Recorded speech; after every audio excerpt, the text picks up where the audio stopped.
வணக்கம்.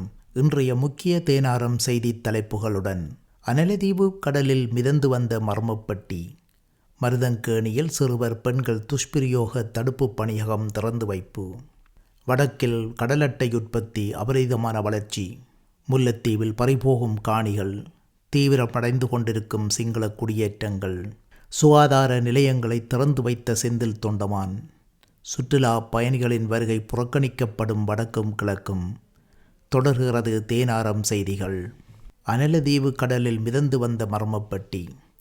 ஊர்காவத்துறை போலீஸ் பிரிவுக்குட்பட்ட அனலதீவு கடற்பரப்பில் மிதந்து வந்த மர்மப்பெட்டி ஒன்று போலீசாரால் மீட்கப்பட்டுள்ளது. அனலதீவு கடற்பரப்பில் மிதந்து வந்த இம்மர்மப்பெட்டியினை கண்ட அக்கிராம மீனவர்கள் ஊர்காவத்துறை போலீசுக்கு தகவல்களை வழங்கினர். இதனை அடுத்து சம்பவ இடத்திற்கு சென்ற ஊர்காவத்துறை போலீஸ் குழாம் மேற்படி பெட்டியினை மீட்டனர். அப்பெட்டியினை திறந்த போலீஸ் பிரிவினருக்கு அதற்குள் இருந்த தொலைத்தொடர்பு சாதனங்கள் வியப்பினில் ஆழ்த்தியது. இச்சம்பவம் தொடர்பான மேலதிக விசாரணைகளை ஊர்காவற்துறை போலீஸ் மேற்கொண்டு வருகின்றனர்.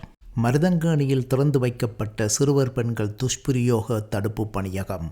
யாழ்ப்பாணம் வடமராட்சி கிழக்கு மருதங்கேணி போலீஸ் நிலையத்தில் இன்று புதிதாக சிறுவர் பெண்கள் துஷ்பிரயோக தடுப்பு பணியகம் திறந்து வைக்கப்பட்டுள்ளது.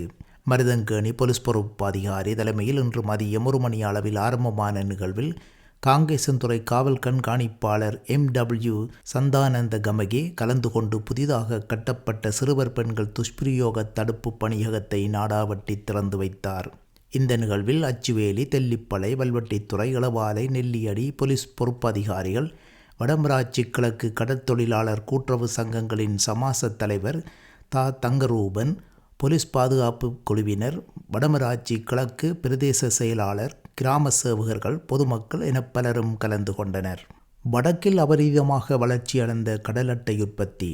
கடற்தொழில் அமைச்சர். வடக்கில் கடல் அட்டை உற்பத்தி எதிர்பார்க்காததை விட அதிகமான வளர்ச்சியினை அடைந்துள்ளதாக கடற்தொழில் அமைச்சர் டக்ளஸ் தேவானந்தா தெரிவித்துள்ளார். யாழ் மாவட்ட கடல் அட்டை பண்ணையாளர்களுடன் கடந்த திங்களன்று அமைச்சர் நடத்திய சந்திப்பிலேயே இவ்வாறு அவர் கூறினார். அந்த அமோகமான கடல் அட்டை உற்பத்தி வளர்ச்சிக்கு பல காரணங்களை தெரிவித்த அமைச்சர், இக்கடல் அட்டை தொழிலில் ஈடுபடுவதற்கு யாழ்ப்பாண மாவட்டத்தில் சீனர்கள் எவருக்கும் அனுமதி வழங்கப்படவில்லை. அத்துடன் நல்லாட்சி அரசாங்கத்தின் காலத்தில் கடல் அட்டை குஞ்சு உற்பத்திகளுக்கு அனுமதிக்கப்பட்டிருந்த சீனா நிறுவனம் வெளியேற்றப்பட்டுள்ளது. தற்போது 100% யாழ்ப்பாணம் மாவட்டத்தைச் சேர்ந்தவர்களை கடல் அட்டை உற்பத்தியில் ஈடுபடுகின்றார்கள். எமது மக்களே எமது பிரதேசங்களின் வளங்களை பயன்படுத்தி உச்ச பயன்களை பெற வேண்டும் என்பதனை அமைச்சர் வலியுறுத்தியுள்ளார். முல்லைத்தீவில் பறிபோகும் காணிகள், தீவிரமடைந்து கொண்டிருக்கும் சிங்கள குடியேற்றங்கள், ரவிகரன் ஆதங்கம். முல்லைத்தீவு மாவட்டத்தில் தமிழ் மக்களுடைய பூர்வீக காணிகள் அபகரிக்கப்பட்டு சிங்கள மக்களுக்கு அக்காணிகள் வழங்கப்பட்டுள்ளதாக முன்னாள் வடமாகாண சபை உறுப்பினர் துரைராசா ரவிகரன் குற்றம் சுமத்தியுள்ளார். இதனால் இம்மாவட்டத்தின் தமிழ் குடும்பங்களுக்கு காணிகள் இல்லாத நிலையில் அபகரிப்பு நடைபெற்று வழங்கப்பட்டுள்ளது. முல்லைத்தீவில் நேற்று திங்கட்கிழமை இடம்பெற்ற நிகழ்வொன்றின் பின்னர் ஊடகங்களுக்கு கருத்து தெரிவிக்கையிலேயே அவர் இவ்வாறு கூறினார். வடமாகாணத்திலே 2415 சதுர கிலோமீட்டர் நிலப்பரப்புள்ள மாவட்டம் முல்லைத்தீவு மாவட்டமாகும். கிட்டத்தட்ட 5,900,000 ஏக்கர் நிலப்பரப்பை கொண்டதாக கணிக்கப்பட்டுள்ளது. ஆனால் முல்லைத்தீவு மாவட்டத்தில் 3,389 குடும்பங்களுக்கு காணிகள் இல்லை.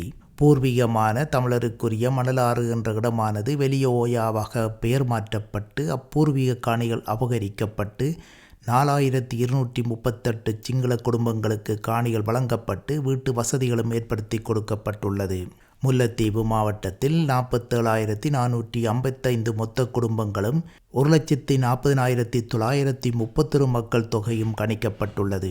இதில் தமிழர்களுடைய பூர்வீக இடங்களில் தமிழ் மக்களாக 41,210 குடும்பங்களைச் சேர்ந்த 1,21,799 பேரும், 4,557 குடியமர்த்தப்பட்ட சிங்கள குடும்பங்களைச் சேர்ந்த 12,545 பேரும், முஸ்லிம் மக்களாக 1,675 குடும்பங்களைச் சேர்ந்த 6,382 பேரும் கணக்கிடப்பட்டுள்ளது.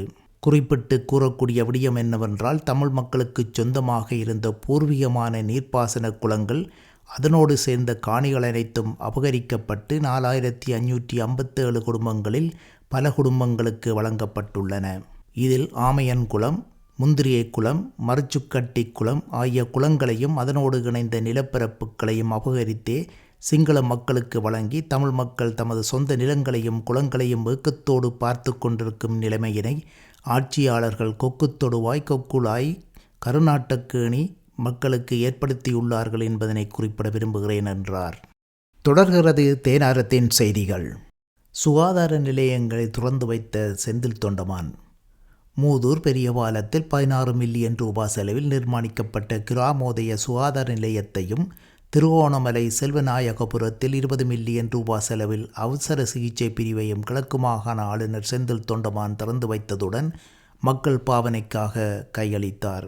இந்நிகழ்வில் பாராளுமன்ற உறுப்பினர் கபிலனுவான் அத்துக்கொரல உட்பட அரசு அதிகாரிகள் பலரும் கலந்து கொண்டனர். சுற்றுலா பயணிகளின் வருகை புறக்கணிக்கப்படும் வடக்கும் கிழக்கும்.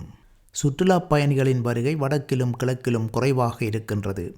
இது திட்டமிடப்பட்டு புறக்கணிக்கப்படுகின்றதா என்ற சந்தேகத்தை ஏற்படுத்துகின்றது என்று மட்டக்களப்பு மாவட்ட தமிழ் தேசிய கூட்டமைப்பு பாராளுமன்ற உறுப்பினர் ரா சாணக்கியன் இன்று பாராளுமன்றத்தில் உரையாற்றும் போது கூறினார். மேலும் அவர் உரையாற்றுகையில் பின்வருமாறு தெரிவித்தார். வடக்கு கிழக்கினை பொறுத்தவரையில் இன்று சுற்றுலா பயணிகளின் வருகை மிக குறைவாக உள்ளது. கிழக்கு மாகாணத்தின் அருகம்பை பிரதேசத்தில் அரசாங்கத்தின் எந்த முன்னேற்றகரமான நடவடிக்கைகளும் மேற்கொள்ளாத போதும் சுற்றுலா பயணிகள் அங்கு வருகை தருகின்றனர். ஏனெனில் அங்கு சர்ஃபிங்குரிய கடல் வளம் காணப்படுதலாகும். வடக்கு கிழக்கு மாகாணங்களில் போக்குவரத்து இன்று பிரதானமான பிரச்சனையாக உள்ளது. யாழ்ப்பாணத்தினை பொறுத்தவரையில் பலாலி விமான நிலையம் ஊடாக சில சுற்றுலா பயணிகள் வருகை தரும் சூழல் உள்ளது. ஆனால் மட்டக்களப்பில் உள்ள விமான நிலையம் கடந்த காலத்தில் இயங்கும் நிலையில் இருந்தாலும் மட்டக்களப்பு மாவட்டத்தினுள் விமானங்கள் தரையிறங்குவதில்லை. இதனால் மட்டக்களப்பு மாவட்டத்தில் சுற்றுலா பயணிகளின் எண்ணிக்கையும் மிக குறைவாகவே உள்ளது. மட்டக்களப்பு, ஒத்தாச்சி மடம் போன்ற கரையோர பிரதேசங்களை சுற்றுலா பயணிகளுக்கு தேவையானதொரு சுற்றுலா மையமாக மாற்றுவதற்கான முன்மொழிவுகளை நாங்கள் வழங்கியுள்ளோம். ஆனால் இன்று வரை எதற்குரிய எந்தவிதமான நடவடிக்கையும் எடுக்கப்படவில்லை. பரவலாக பேசப்படும் விடயம் யாதெனில் VFS என்ற தனி நிறுவனம் இன்று சுற்றுலா பயணிகளுடன் தொடர்பான நிதி மோசடியினை மேற்கொள்கின்றது. இதற்கு பிற்புல காரணிகளாக அமைச்சர்கள் இருக்கக்கூடிய வாய்ப்புகள் அதிகமாக உள்ளது என்று பாராளுமன்றத்தில் ரா சாணக்கியன் தெரிவித்தார்.